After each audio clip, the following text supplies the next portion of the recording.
Salut, c'est Zaba et commençons tout de suite par le numéro 10. Cas médicaux de zombies. Des zombies sont peut-être bien plus susceptibles de détruire l'humanité que la plupart des gens ne semblent penser. En 2014, des chercheurs du John N. Center de Norwich au Royaume-Uni ont découvert une bactérie capable de transformer des plantes en zombies. Cette bactérie est connue sous le nom de phytoplasme et peut affecter des plantes ordinaires comme des fleurs jaunes d'une manière très particulière. La bactérie infecte la plante et fait pousser des bourgeons au lieu des fleurs normales. Ces bourgeons attirent alors plus d'insectes que d'habitude, qui sont infectés par la bactérie et la propagent à d'autres plantes. La plante ne meurt pas techniquement, mais elle est en état de mort cérébrale, ou aussi morte cérébralement qu'une plante puisse l'être. Son cycle de vie est gravement perturbé et sa seule raison d'être devient soudainement d'infecter d'autres plantes. C'est pourquoi les scientifiques l'appellent la bactérie zombie. On ne sait pas quelles conséquences pourrait avoir une bactérie comme celle-ci sur l'être humain. Mais c'est très loin d'être le seul cas dans la nature de zombies créés par des virus. Des chercheurs de l'Université de Colombie-Britannique ont fait une découverte choquante dans la jungle équatorienne d'une guêpe capable de manipuler les araignées par une infection de type zombie. La guêpe pond un œuf dans l'abdomen de l'araignée et lorsque l'œuf éclot et que la larve émerge, elle commence à se nourrir de l'intérieur de l'araignée. La larve prend le contrôle total du corps de l'araignée et l'utilise comme une marionnette. Elle force l'araignée à faire ce qu'elle veut et finit par manger le cerveau de l'araignée et émerge en tant que guêpe adulte. Numéro 9. La comète de 2031.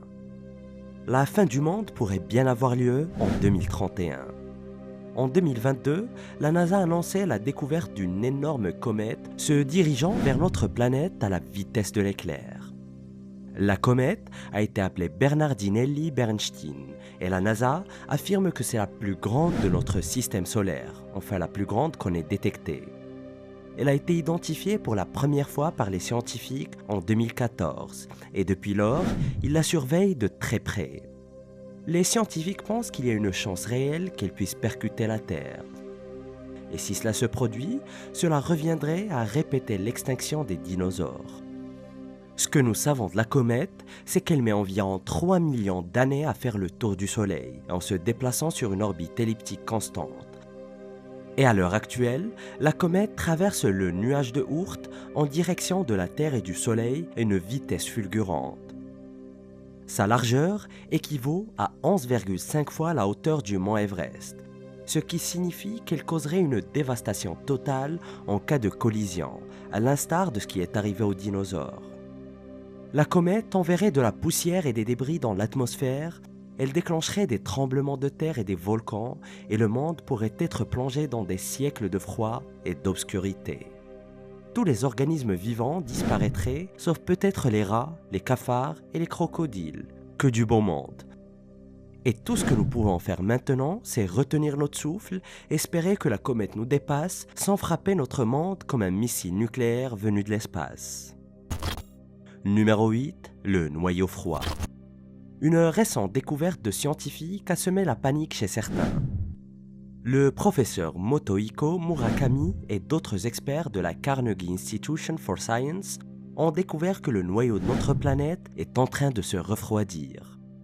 C'est un événement considérable qui pourrait mettre fin à notre existence tout simplement. Le truc avec notre planète, c'est qu'il y a 4,5 milliards d'années, elle était recouverte d'une mer de magma. Il aura fallu des millions d'années pour que ce magma rouge et chaud refroidisse et forme une croûte. Et c'est d'ailleurs sur cette croûte que nous vivons aujourd'hui, la surface dure sous nos pieds. Mais bien en dessous de cette croûte se trouve le noyau, qui est en partie constitué de fer liquide brûlant. Et depuis que la croûte s'est formée autour du noyau interne chaud de la Terre il y a des milliards d'années, le noyau a lentement libéré de la chaleur. Cette très lente libération de chaleur est à l'origine d'événements tectoniques comme les tremblements de terre et les volcans. Et les volcans et les tremblements de terre peuvent être effrayants, mais ils sont très loin de l'être comparés à ce qui pourrait se produire si le noyau se refroidit. Les chercheurs se servent d'outils de mesure très sophistiqués afin d'étudier la conductivité thermique de notre planète. Et ils ont découvert qu'elle était 1,5 fois plus élevée que prévu. Cela signifie que le flux de chaleur du noyau vers le manteau, puis vers la croûte, est beaucoup plus important que ce que les scientifiques pensaient auparavant. En d'autres termes, la Terre se refroidit bien plus vite que ce qu'on avait imaginé.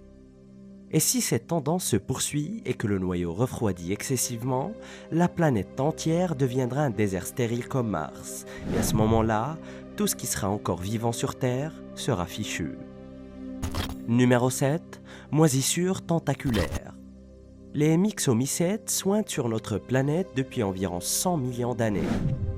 Et beaucoup de ces excroissances visqueuses sont extrêmement intelligentes. Un nouveau fossile choquant a récemment révélé que des myxomycètes du Crétacé étaient non seulement intelligents, mais qu'ils ressemblaient aussi exactement à des myxomycètes qui existent encore aujourd'hui. Cela signifie que bien avant l'ère des dinosaures, des myxomycètes ou slime molds en anglais, littéralement moisissures visqueuses, étaient parmi les organismes les plus intelligents de notre planète. Et ils n'ont pas beaucoup changé depuis. Ces blobs sans cerveau sont capables de résoudre des labyrinthes, ils peuvent se souvenir et s'adapter et ne ressemblent à rien d'autre qu'à des tas de mucus gluants. Alors, comment le mucus visqueux pourrait-il provoquer la fin de l'humanité? La réponse est qu'il pourrait un jour tout submerger. Les myxomycètes peuvent être trouvés partout sur Terre, poussant dans les jardins des gens et collés aux côtés des arbres. Mais ce n'est pas un danger, pour le moment, et ce n'est pas considéré comme toxique, et ce n'est même pas un champignon.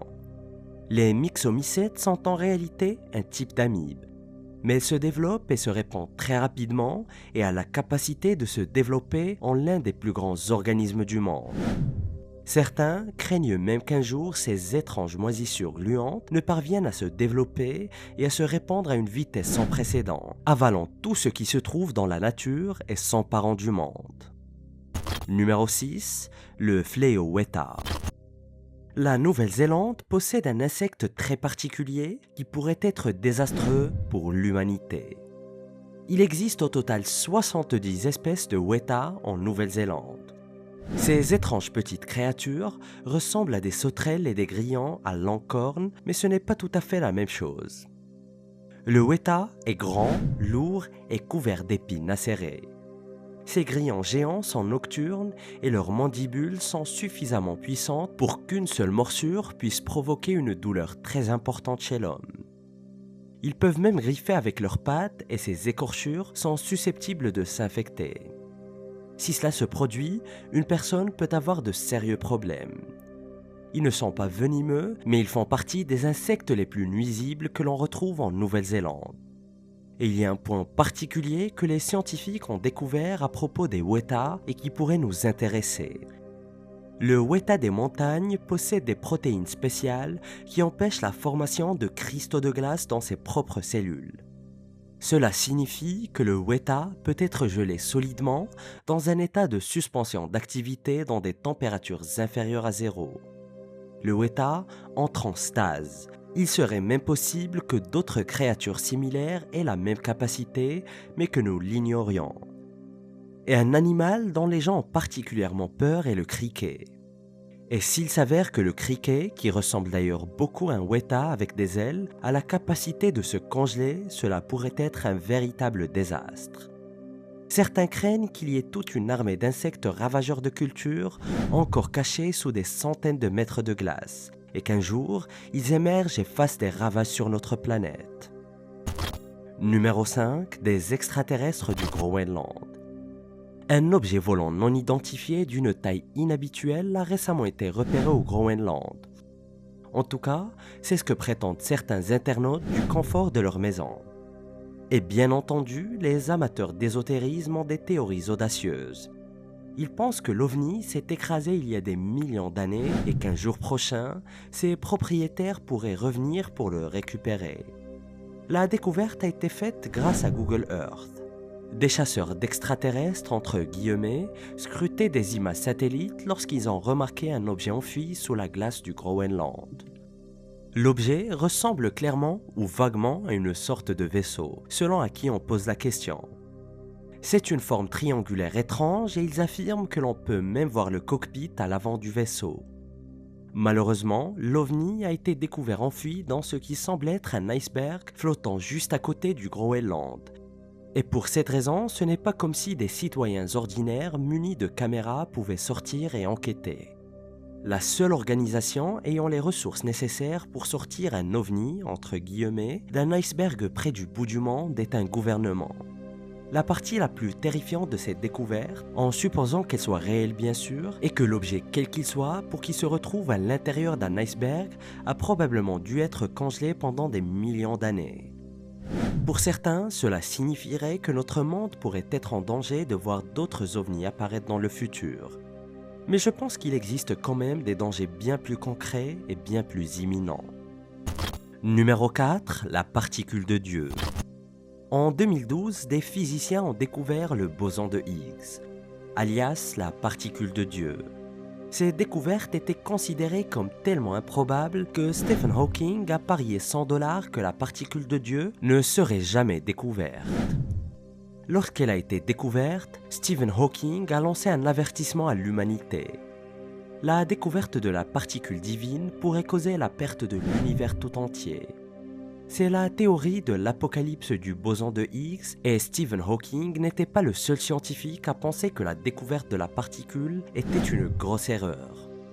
D'autres scientifiques, comme le physicien théoricien Joseph Litchen du laboratoire de l'accélérateur national Fermi dans l'Illinois, étaient tout à fait d'accord. Joseph affirme que cela ne se produira probablement pas de sitôt, mais que c'est une possibilité. Et si vous ignorez ce qu'est le boson de Higgs, ne vous inquiétez pas car cela peut prêter à confusion. En termes simples, il s'agit d'une particule qui, selon les scientifiques, régit les éléments constitutifs de la matière elle-même. Cette particule donne leur masse à toutes les autres particules de notre univers. Sans le boson de Higgs, les particules ne se rencontreraient jamais et ne pourraient créer ni de protons ni de neutrons qui, combinés aux électrons, forment la matière elle-même. D'ailleurs, la particule est si importante pour le modèle standard de la physique des particules que les chercheurs pensent qu'elle a révélé quelque chose appelé le champ de Higgs, un champ d'énergie qui donne une masse aux particules élémentaires. Et peut-être un jour, des expériences impliquant la particule de Dieu pourraient provoquer une fluctuation quantique et créer un vide qui s'étendrait et engloutirait l'univers tout entier. Pensez-y comme un trou noir qui commencerait par avoir la taille d'un atome et grandirait jusqu'à aspirer toute la matière existante. Toutefois, le pire n'est pas encore certain. D'abord parce qu'il reste une infime chance que le boson de Higgs ne soit pas le boson de Higgs. Ensuite, qu'il pourrait ne pas être tout à fait celui que le Britannique Peter Higgs a théorisé. Enfin, il faudra probablement faire d'autres mesures de la masse de la particule parce qu'il suffirait qu'elle soit un tout petit peu différente de ce qu'ont trouvé les physiciens du CERN pour que tout ceci soit remis en cause. Numéro 3. Épidémie d'épidémie. Les conséquences du changement climatique sont loin de se limiter à des étés plus lents et plus chauds, des ouragans plus importants ainsi qu'à des récoltes catastrophiques. Cela signifie également que de nouveaux virus et fléaux sont libérés du permafrost et peuvent se propager parmi les espèces vivantes, y compris la population humaine. L'effet du changement climatique n'est nulle part aussi spectaculaire qu'au pôle Nord. Dans la région polaire de l'Arctique, les choses commencent vraiment à se réchauffer. La glace de l'océan Arctique diminue chaque été, le Groenland est devenu instable et toute cette glace fond dans l'océan. Et à mesure que cela se produit, de nouvelles choses intéressantes sont découvertes dans le pergélisol, qui est la couche de sol gelé qui a été conservée comme un bloc de glace pendant des dizaines de milliers d'années. Le pergélisol couvre environ 25% de l'hémisphère nord et fonctionne comme un réfrigérateur à ciel ouvert. Tout ce qui se trouve dans le sol a été maintenu congelé, y compris des fossiles comme des ossements de mammouth et des microbes qui pourraient être inoffensifs ou nocifs. Malheureusement, cela arrive déjà. En août 2016, une épidémie d'anthrax s'est déclarée en Sibérie. 72 personnes sont tombées malades et une d'entre elles est même morte. Lorsque les autorités sanitaires ont commencé leur enquête, elles ont découvert que la cause de l'épidémie était le cadavre congelé ou plutôt décongelé d'un renne. Il était coincé dans le permafrost mais il a dégelé et l'anthrax précédemment gelé a été libéré sur la population locale. Numéro 2. Le volcan Taupo. En septembre 2022, des scientifiques ont relevé le niveau d'alerte de 0 à 1 pour leur célèbre volcan géant. Vous savez, celui qui est responsable de l'une des plus grandes explosions des 5000 dernières années. Il s'agit du volcan Taupo qui est entré en éruption il y a 1800 ans de façon spectaculaire. Il a libéré des poussières, des cendres et des débris volcaniques dans l'atmosphère avec une telle force que le soleil a été masqué et qu'une grande partie de la Nouvelle-Zélande a été annihilée. Les scientifiques pensent que le monde a été plongé dans l'obscurité pendant un certain temps. La famine, la peste et la violence ont éclaté un peu partout dans l'hémisphère sud. Si une telle éruption se produisait aujourd'hui, l'humanité pourrait être détruite. Il y a déjà des problèmes de pénurie alimentaire et l'humanité est déjà au bord du désastre. Si ce volcan entre à nouveau en éruption et que le ciel devient noir, nous pourrions nous retrouver proches de la fin. Bien sûr, il n'est pas garanti que cela arrive, mais les scientifiques ont fait une découverte terrifiante avant de changer le niveau d'alerte. L'agence géologique Géonet a détecté plus de 700 petits tremblements de terre sous le volcan en succession rapide. Cela signifie généralement une activité volcanique, c'est pourquoi la Nouvelle-Zélande a changé le niveau d'alerte. Mais rassurez-vous, il reste encore 5 niveaux avant l'éruption imminente. Mais les chercheurs disent que les choses peuvent changer rapidement et à tout moment. Numéro 1. Le glacier de l'Apocalypse. Il se passe quelque chose d'horrifiant à l'autre bout du monde, en Antarctique. Le glacier de l'Apocalypse, celui qui contient assez de glace pour faire monter le niveau des mers et causer des catastrophes globales, est accroché par ses angles à l'Antarctique pour reprendre l'expression des chercheurs. Il s'agit du glacier Thwaites et des scientifiques de l'Université de Floride du Sud affirment qu'il est sur le point de subir une destruction massive. Ces scientifiques ont récemment découvert qu'au cours des 200 dernières années, la base du glacier s'est progressivement détachée du fond marin et a reculé d'environ 1,5 km par an. C'est environ le double de la cadence que les scientifiques avaient précédemment prévue.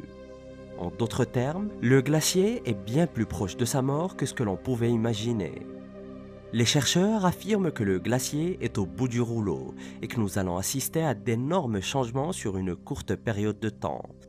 Dans un avenir proche, si le glacier s'effondre totalement, le niveau de la mer pourrait s'élever d'environ 4 mètres à certains endroits selon les estimations de la NASA.